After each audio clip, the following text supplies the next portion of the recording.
Now we will enter into the sutras. One who does not know the difference between matter and consciousness, as long as you think you are a body, you can't escape from the pleasures of the physical world.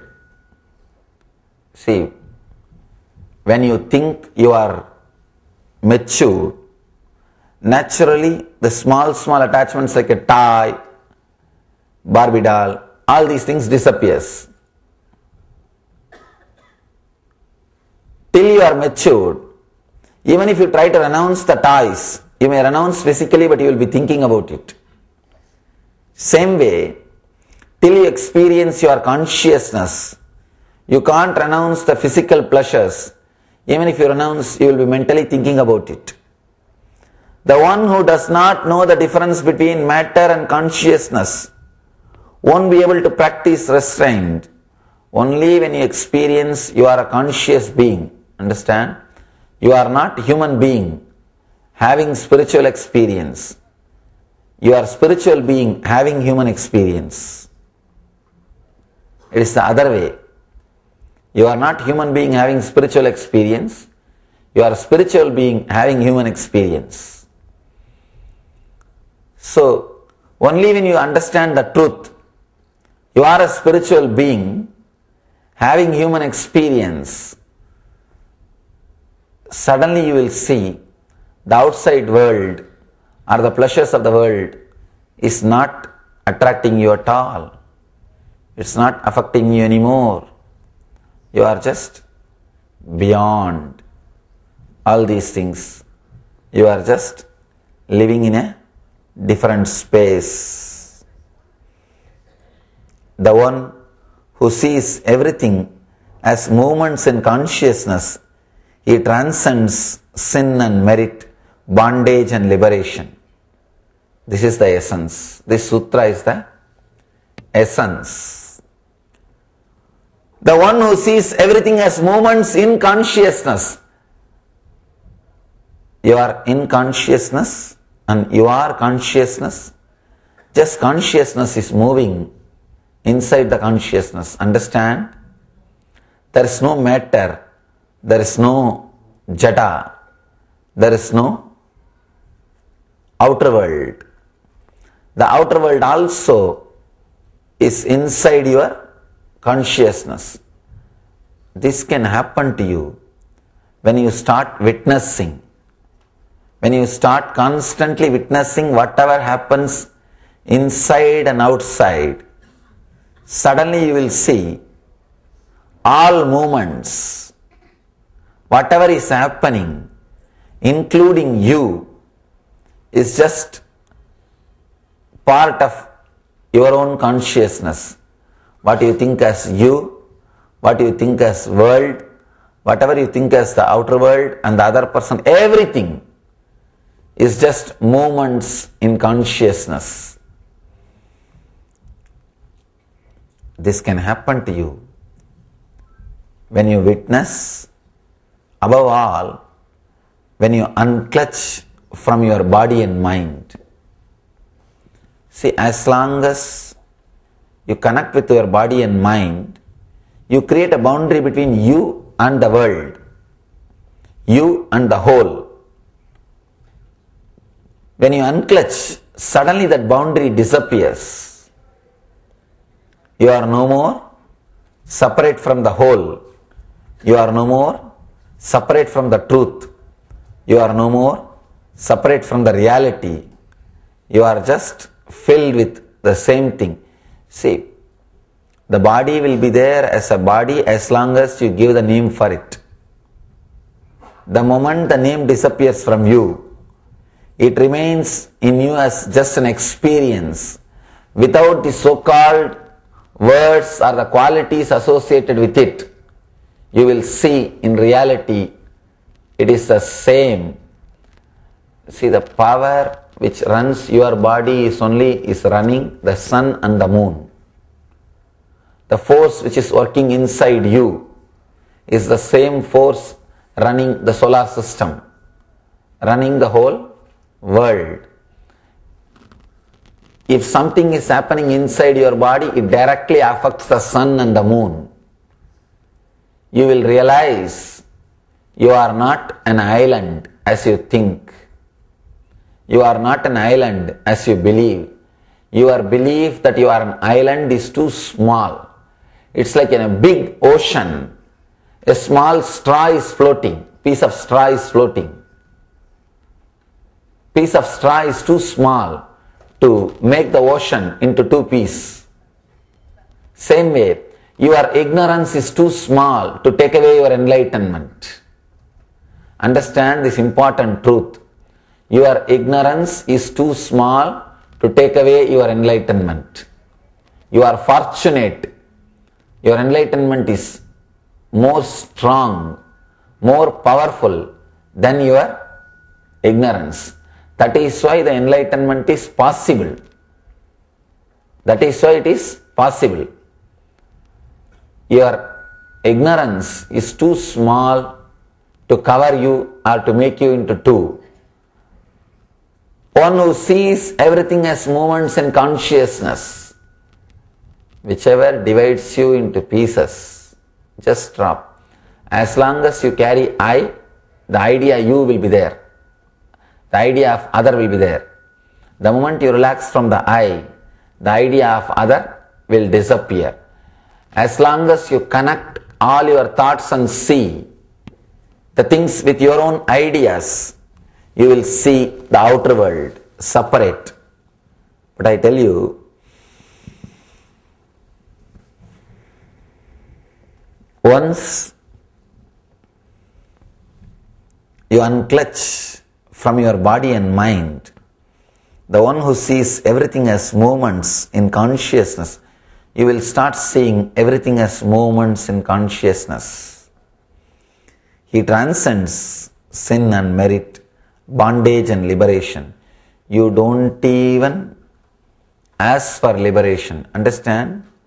You transcend liberation. Now whatever you think as liberation, even that is an idea. I always tell people, unclutch even from your idea of liberation, you will be liberated. Otherwise, you will have an idea. If I am liberated, I should be like this. And you will try to fulfill that idea and never feel liberated. Liberation means there is nothing like you should be like that or like this. No. You should feel intensely and clearly you are liberated. That's all. You have nothing to achieve. You are free. That can happen to your being. That can happen to your soul only when you liberate yourself even from the idea of liberation. The one who sees everything as moments in consciousness. For example, when you look at this rose, you create a word rose in your mind and start thinking all ideas which you have about roses. Means the idea is connected to the roses, and all the roses which you presented to somebody or all the roses presented to you. Some idea, some connection, how that person responded, how you responded. Slowly, in few seconds, you are away from the rose. You are no more connected to rose. Anything in the world you can see. The moment you see, words are created, you are away from the reality. You are now in your own dream world, in your own dreams. Seeing, but not creating a word and directly trying to connect. Just like kids. See, kids will not know the word. But you see, when kids, they see something, their whole being sees it. As if they are enjoying it. As if they are living it. So see, without using the name, without using the word, then suddenly you will see strange thing happening between you and the rose. The idea or the boundary that you are separate from the rose will slowly disappear. You will feel like you are just slowly becoming one with the rose because the boundary is disappearing. Because the boundary is disappearing. You are becoming one with the reality. You are becoming one with the truth. You are becoming one with Satya. Suddenly you will see, you feel so deeply connected to rose when you see the rose without word. Same way with anything, with a tree, with a person, with a situation. Always you have a prejudice. If you drop your prejudice and see, for example, particular situation, if you think that you should be depressed, usually you respond only as a depression, in a depressed way to that situation. When that situation arises, you will see that you will be depressed. No other way. No other way. So whoever is connected to something, to the things of the outer world, in a particular way, we call this as a psychodrama. If you are prepared, if you are given the dialogue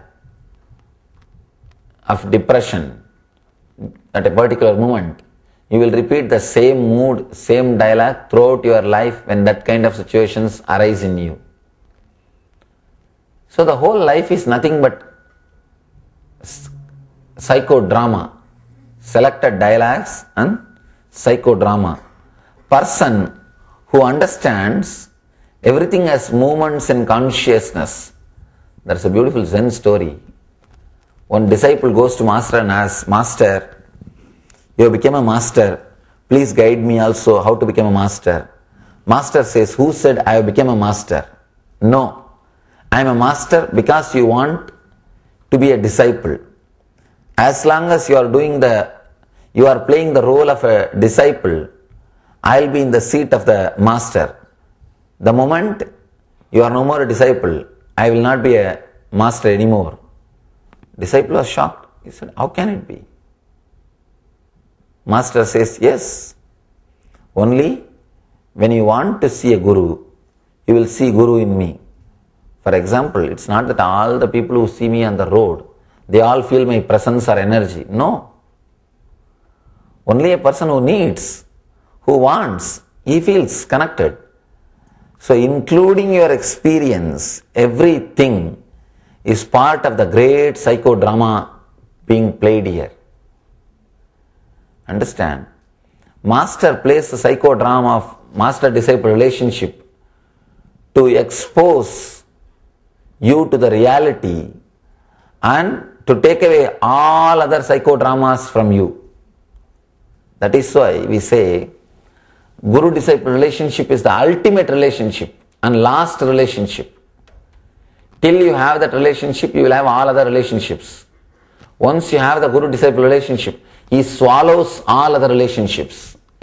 He takes away all other relationships.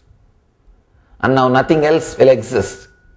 And then he takes away even the Guru-disciple relationship and shows you there is no Guru, no disciple.